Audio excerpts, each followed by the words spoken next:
Salut les gars! Salut! Oh Charles, t'es un petit Ben peu. ouais, j'allais m'accoter de même, là, après ça, il faut que je revienne de même.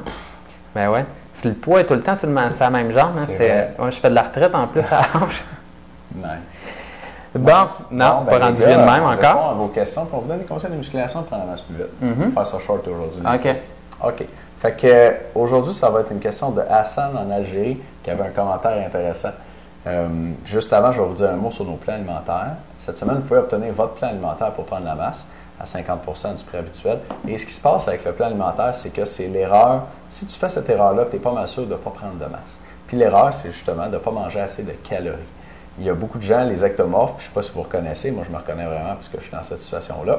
Les ectomorphes, on ne mange pas assez. Puis il y a bien des gars ectomorphes qui se disent « je mange le plus que je peux ». Je mange le plus que je peux, je ne prends pas de poids. Pourquoi? Puis souvent, dans bien des cas aussi, parce que oui, on mange beaucoup une journée, 2 jours, puis après ça, on revient dans nos habitudes, puis notre appétit normal reprend le dessus. Puis quand tu es ectomorphe, ton appétit normal, c'est vraiment beau. Fait que tu ne manges pas assez de calories. C'est pour ça que moyen terme, sur plusieurs semaines, tu ne prends pas de poids. Donc pour ça, il faut que tu suives un plan alimentaire, puis c'est l'occasion de t'en procurer un, c'est à moitié prix. Là, tu vas avoir la bonne quantité de calories, tu vas savoir combien de portions de chaque affaire manger dans ta journée. Tu peux manger ce que tu veux, tant que tu suis le plan, puis tu vas prendre la masse. Oui, allez voir la vidéo explicative sur les plans alimentaires. Là, Étienne vous donne finalement là, pourquoi ça fonctionne, puis tout le kit. Fait que vous allez être bien informé là-dedans. On ne le dit jamais assez, je pense, mais si vous voulez prendre de la masse musculaire, puis vous pesez à chaque semaine, puis vous ne montez pas sa balance, mais vous perdez un peu votre temps. Et comment on fait pour faire ça? Bien, avoir le bon entraînement, bien sûr, il faut stimuler vos muscles, mais souvent, ce qui manque, c'est une alimentation adéquate avec assez de calories pour faire en sorte que vous pesiez plus sur la balance de semaine en semaine. On ne peut pas échapper à ça. Il faut plus de calories pour prendre du poids à chaque semaine. Absolument. Bon, donc, question? Oui, allez. Hassan d'Algérie, 22 ans, pas membre avec nous. 4 mois d'expérience en musculation, 1m78, 169,75 livres. On est précis. 15% de gras qui nous dit « Salut les boys, j'aime bien quand vous le dites, c'est classe. » Salut les boys. J'imagine qu'en Algérie, il n'y a pas grand monde qui dit « Salut les boys », mais c'est bien cool. Super travail. Ma question, sèche ou prise de masse? Car mon but, c'est de peser environ 78 kg, mais à 10%. Donc, je ne sais pas si je dois continuer à prendre de la masse ou sécher, puis reprendre la masse de nouveau, puis ressécher de nouveau aussi. Alors, on commence à comprendre le principe. Merci à vous et bonne continuation. Hassan, merci pour ta question, merci pour ton commentaire. C'est une question intéressante. Oui, c'est une question intéressante. Puis tu vois, c'est intéressant pour toi particulièrement parce que tu es rendu à 15% de gras. Des fois, c'est un petit peu douteux comment comprendre nos pourcentages de gras. Là. Donc, c'est pas tout le temps parfait, mais à 15% de gras, tu dois commencer à te sentir gras un peu. Tu dois commencer à te dire, ouais, la définition musculaire n'est plus autant là qu'avant. Donc, habituellement, nous, on recommande de se tenir pas mal entre 10 et 15% de gras.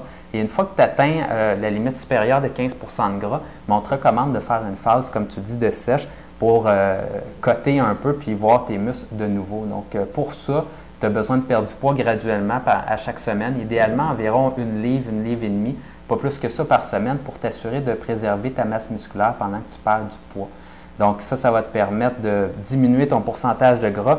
Et là, c'est selon toi, tu n'es pas obligé de descendre jusqu'à 10% de gras, mais moi je te dirais dans un cas comme celui-ci, au moins de descendre de 2%, donc au moins aller rejoindre 13% de gras là, pour découper.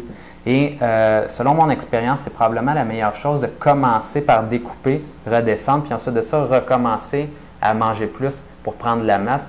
Parce que si tu deviens très gras, à ce moment-là, tu crées des nouvelles cellules adipeuses dans ton corps et ces cellules-là, bien, ils disparaissent jamais.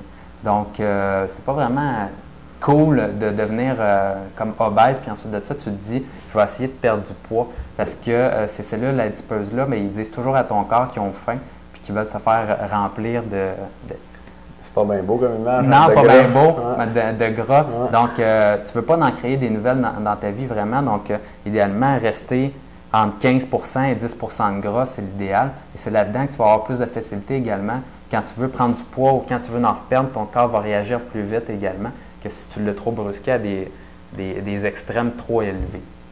Excellent, j'aime ça, Charles. Ouais, moi, j'ajouterais à ça que Hassan, tu nous demandes concrètement de commencer par une sèche ou une prise de masse en ce moment. Charles penche plus du côté de la sèche, puis ça a de l'allure parce que tu serais sur la limite supérieure du 10 à 15 qu'on recommence dans le fond. qu'on recommande. Moi, je vais te dire que ça va dépendre aussi de comment tu t'es entraîné jusqu'à aujourd'hui. Si tu sors d'un 3 mois de prise de masse, ça serait le temps de faire une sèche. Si tu sors d'un 3 mois de sèche, ça serait le temps de faire une prise de masse. Ouais. C'est bon d'alterner comme ça. Parce que c'est bon de varier un peu le stimulus puis les conditions dans lesquelles tu places ton corps. Ton métabolisme de repos s'ajuste en fonction de ton apport énergétique. Et quand tu fais une sèche trop longtemps, par exemple, il va baisser. Et là, il baisse et tu dépenses moins de calories au jour le jour à rien faire. Et c'est ça qui fait que pour beaucoup de gens, on atteint un plateau dans la perte de poids.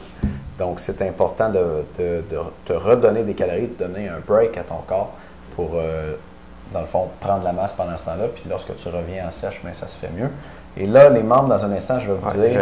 J'ai de quoi de bon, moi, pour les membres. T'as quelque chose de bon? Ben, OK. Ben, moi aussi, j'ai de quoi de bon. Ah ouais? Bon, il va y avoir du stock pour cette vidéo-là. Je vais vous dire à quelle fréquence je recommande d'alterner les phases de prise de masse et de sèche, idéalement, d'après mon expérience. Qu'est-ce qui est le mieux? Et moi, je vais vous dire le type d'entraînement à faire quand que vous voulez perdre du poids puis vous êtes en sèche également. Cool. Avant de finir la vidéo d'aujourd'hui, j'aimerais vous souhaiter une bonne journée et la formation ce soir. Donc, si vous êtes disponible ce soir, écoutez ma formation.